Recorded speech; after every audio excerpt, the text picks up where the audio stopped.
and we are on chapter 30 of Pride and Prejudice.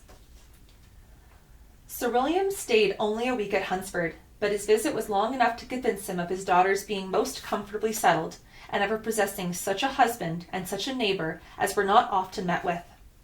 While Sir William was with them, Mr. Collins devoted his mornings to driving him out in his gig and showing him the country.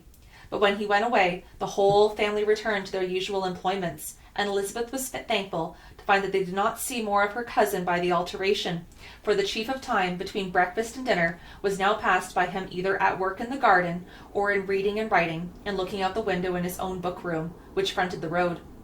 The room in which the ladies sat was backwards. Elizabeth at first had rather wondered that Charlotte should not prefer the dining parlour for common use. It was better sized room, and had a pleasanter aspect.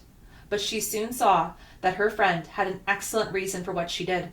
Mr. Collins would undoubtedly have been much less in his own apartment had they sat in one equally lively, and she gave Charlotte credit for that arrangement. From the drawing-room they could distinguish nothing in the lane, and were indebted to Mr. Collins for the knowledge of what carriages went along, and how often, especially Miss de Bourgh drove by in her phaeton, which he never failed coming to inform them of, though it happened almost every day.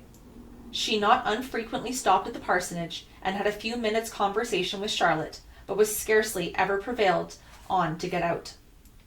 Very few days passed in which Mr. Collins did not walk to Rosings, and not many in which his wife did not think it necessary to go likewise, until Elizabeth recollected that there might be other family livings to be disposed of.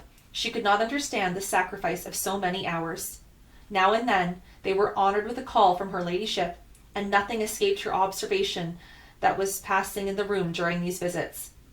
She examined into the employments, looked at their work, and advised them to do it differently, found fault with the arrangement of the furniture, or detected the housemaid in negligence, and if she accepted any refreshment, seemed to only do it for the sake of finding out that Mrs. Collins's joints of meat were too large for her family. Elizabeth soon perceived that though this great lady was not in the commission of peace for the country, she was most active magistrate of her own parish, the minutest of concerns of which were carried out to her by Mr. Collins, and whenever any of the cottagers were disposed to be quarrelsome, discontented, or too poor, she sallied forth into the village to settle their differences, silence their complaints, and scold them into harmony and plenty. The entertainment of dining at Rosings was repeated about twice a week, and, allowing for the loss of Sir William, and there being only one card at the table in the evening, every such entertainment was the counterpart of the first. Their other engagements were few, as the style of living in the neighbourhood in general was beyond the Collinses' reach. This, however, was no evil to Elizabeth, and upon the whole she spent her time comfortably enough. There were half hours of pleasant conversation with Charlotte, and the weather was so fine for the time of year that she often great enjoyment of the out of doors. Her favourite walk, and where she frequently went while the others were calling on Lady Catherine, was along the open grove which edged the side of the park, and where there was a nice sheltered path, which no one seemed to value but herself, and where she felt beyond the reach of Lady Catherine's curiosity. In this quiet way, the first fortnight of her visit soon passed away. Easter was approaching, and the week preceding it was to bring an addition to the family at Rosings, which, even in so small a circle, must be important. Elizabeth had heard soon after her arrival that Mr. Darcy was expected there in the course of a few weeks, and though there were not many of her acquaintance to whom she did not prefer, his coming would furnish one comparatively new to look at in their Rosings parties, and she might be amused in seeing how hopeless Miss Bingley's designs on him were, by his behaviour to his cousin, for whom he was evidently destined by Lady Catherine, who talked of his coming with the greatest satisfaction, spoke of him in terms of the highest admiration, and seemed almost angry to find out that he had already frequently seen by Miss Lucas and herself. His arrival was soon known at the parsonage, for Mr. Collins was walking the whole morning within view of the lodges opening into Hunsford Lane, in order to have the earliest assurance of it, and after making his bow as the carriage turned into the park, hurried home with great intelligence. On the following morning he hastened to Rosings to pay his respects.